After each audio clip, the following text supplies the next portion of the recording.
Welcome back to the Cricket Matters podcast. This episode is all about how to develop explosive strength and power for cricket. If you haven't listened to the last episode, which is all about strength training for cricketers, I would recommend you go back and listen to that one first. James, let's jump straight in. Why or what is explosive strength and why is it important for cricket specifically? Well, let's talk about why it's important first. Cricket is a game of explosiveness. You, as a batsman, you're trying to hit the ball harder. Is it not a game of standing around for 5 days and drinking tea? As I drink my tea, yeah, absolutely. Absolutely. That is the general public's perception of village cricket on a weekend. But for those with higher aspirations who want to play higher, it's a game of explosiveness. It's as simple as that. You know, as a batsman, you want to hit the ball hard. Yes, there's timing involved, but there's that explosiveness to hit the ball over the ropes as a batsman. There's an explosiveness in the field. People are going to be quick and agile in the field to make those worldy catches. As a bowler, fast bowler, you're trying to bowl as fast as you can. You need explosiveness and power and speed and strength to do that, right? As well as moving well, which we talked about in the last episode. Yeah. And as a spin bowler, you're trying to put more revolutions on the ball, and to do that, you need that explosive power and strength to be able to do it. Static strength in standing in one place isn't going to cut it because cricket's a game of moving quite a lot. So you've got to bear that in mind. If you're a power lifter, overall strength, great, you're standing in one place, sitting in one place, you know, that's it. But we're dynamically moving all the time.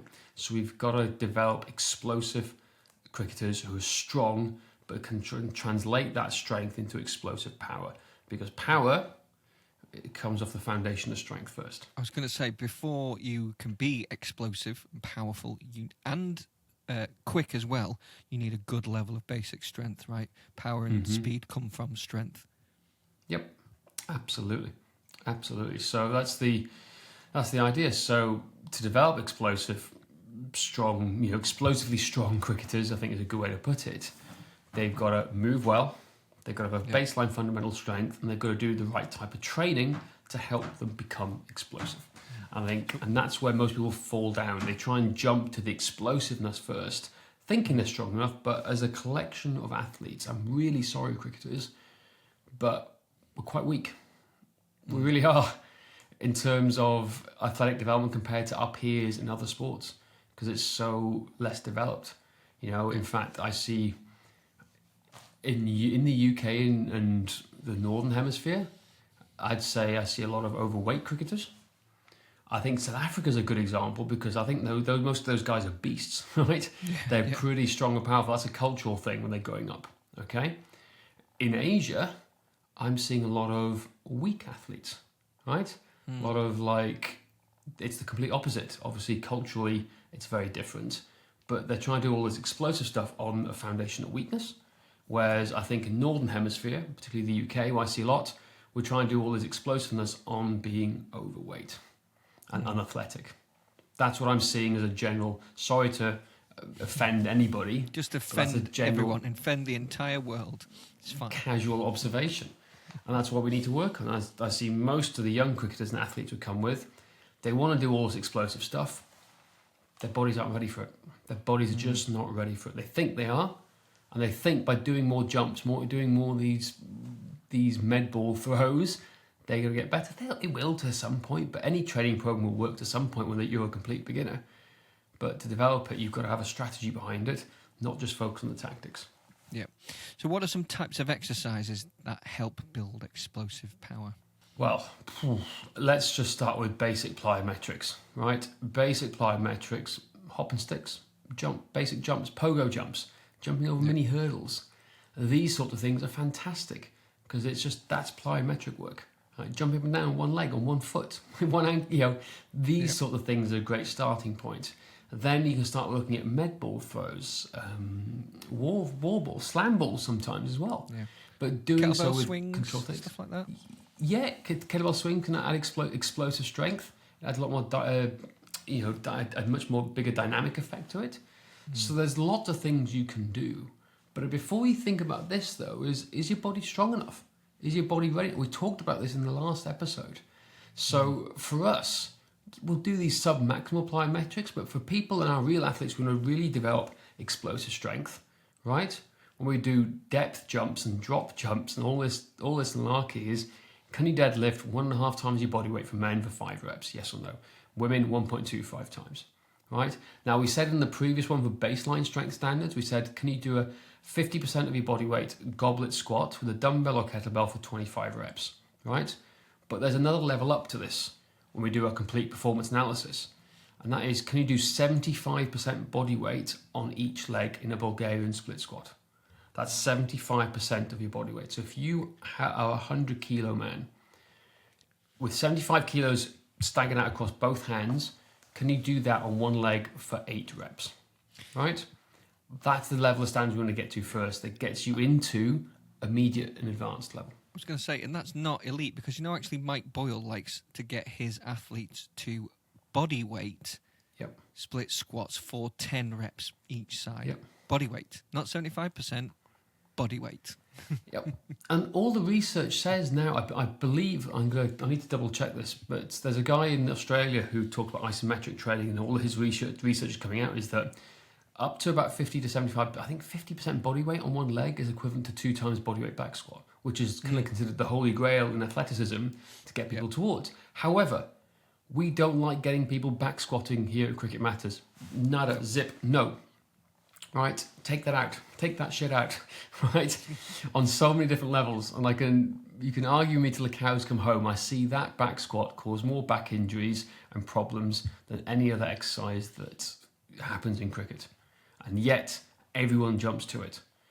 Give me somebody who can front squat for 5 to 10 reps with double 32 kilo kettlebells every day of the week. I challenge you to go and do it. Right, challenge you to go and do it. Tell me what happens. Right? Because it gives you more core control, more coordination, it works everything in sync, and there's less risk involved. Yes, we could potentially do it as an advanced athlete, but why waste time teaching someone the mechanics of back squatting when we can get them stronger quicker by doing other stuff first? That's my point there. Sorry, mini rant off to the side there now. But again, I'm going back to this explosive power speed work. Yes, sub-maximal plyometrics, hops, jumps and sticks, particularly for women and female athletes, like single leg hop and sticks, even deceleration work. I think I'm a big fan of, it's not really a plyometric, it's a strength exercise, but you can use locomotion in terms of this too. But, forward lunges, as in like ultimate forward lunges, it's a deceleration pattern phase. So if women can do their hop and sticks and add in these forward and back lunges, it's a deceleration phase. It's helping improve their core control and stability of that leg. Absolutely, something you need to build up to though, because everyone thinks lunges and stuff like that, alternating lunges, are quite basic exercise. They're really not a basic exercise. There's a lot going on, and people don't appreciate the decelerative quality of that exercise. So you do need to build up to, starting with split squats and stuff like that before you go in near alternating lunges. So if somebody has got all the basics in place, they move well, good level of strength, etc., how often should they be looking to train for explosive strength and power? 2 to 3 times a week. Again, everything depends. Yeah. What season are you off season, in season, pre-season? Like even in season, explosive power work is not as taxing on the body as you think. So we tend to go back down to 2 sessions a week, don't we, in season, because it's quite refreshing. It's not exactly, we're not fatiguing the muscles. No, and you're not doing it for high reps either. Very low reps. Exactly. So again, I'd say in off season 3 to 4 times, pre-season 2 to 3 times, in season 2 times a week or 1 to 2 times a week to maintain. Yep. I think is a good way to put it. But I think it comes back again to the choice of exercises too. So we're a massive fan of the cable pulley machine, right? Yep. Even though it technically is a fixed machine, it's actually quite a functional machine when it comes to,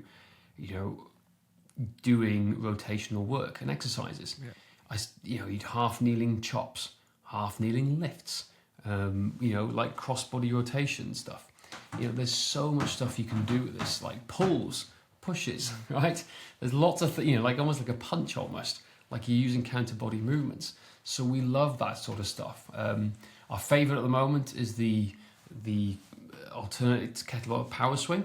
Yeah. So we're doing a one side, like I don't know. We call it batter swing, but it's also The called batter swing. There you go. pendulum swing. If you probably want to look it up on YouTube and you'll find it. The pendulum swing. Yeah, pendulum swing, batter swing. It's very. It looks like a smashing out the ground on one side. Yeah. Looks very very similar to baseball. How it looks that way.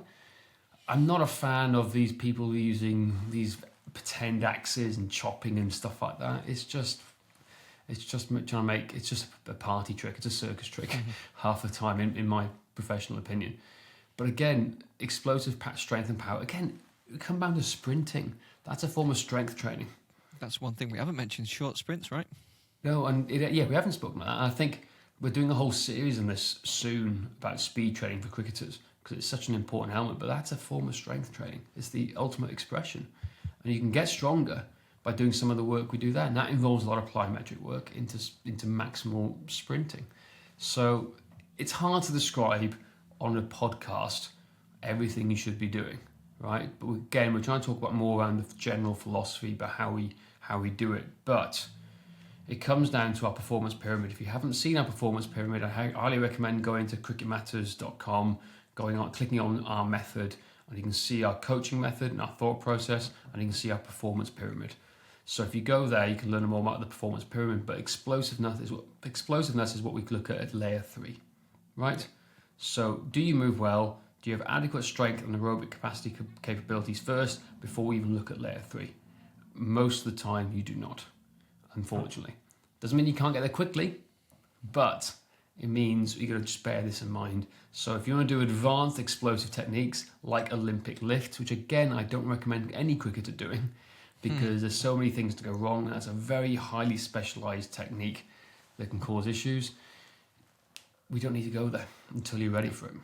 No, exactly. There are, if you are proficient in the Olympic lifts and you've been coached by someone who knows what they're doing, absolutely the Olympic lifts are great, but most people aren't. So there are other things you can do, like kettlebell power swings and pendulum swings and stuff like that, which are, good enough. Kettlebell jerks. Kettlebell jerks, yep, absolutely. They've been, research shows they're great for developing power, right? Exactly. And in fact, just on that note, I think there's one test you can do.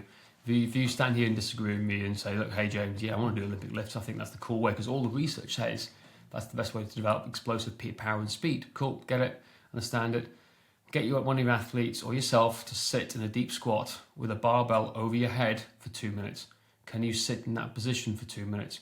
You talk with all the best Olympic weightlifters in the world, they'll do that easy. Do that easy. They don't even think about it, right? They're elite athletes who move well and they're powerful and explosiveness. Those guys on the Olympic stage are incredible. Look at the stretching routines of those Olympic weightlifters. It is insane, particularly the Chinese groups, right?